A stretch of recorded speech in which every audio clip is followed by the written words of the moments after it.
Kwa mujibu wa saikolojia, ubongo wako unakudanganya kuliko mtu yeyote duniani. Na haufanyi hivyo kwa bahati mbaya. Unafanya kwa makusudi ili uishi. Hivi sasa kabisa, kuna taarifa nyingi sana zinazokuzunguka. Sauti ndogo ndogo, harakati, rangi, watu, hisia. Lakini ubongo wako unachuja zaidi ya 90% ya yote hayo. Sio kwamba hayapo, yapo. Ila ubongo wako unasema, haya si muhimu. Haya nitakuficha. Ndiyo maana huoni dunia kama ilivyo kweli. Unaona toleo ambalo ubongo wako umechagua ulione. Na jambo la kushangaza zaidi, ubongo wako unaogopa kabla hata haujathibitisha hatari.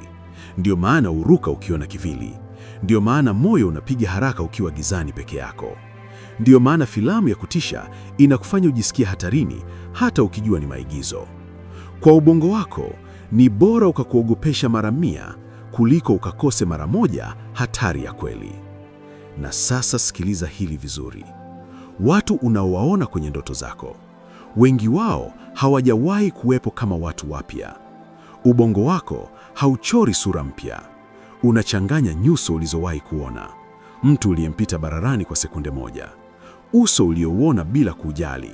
Au macho uliyoyaona kwa bahati tu. Ndani ya ndoto, ubongo wako unatengeneza wahusika kamili bila kukuuliza. Na ile sauti unayoisikia kichwani mwako kila wakati, ile unayoongea hata ukiwa kimya, unarudia maneno ya jana. Unajibu mazungumzo hayajatokea.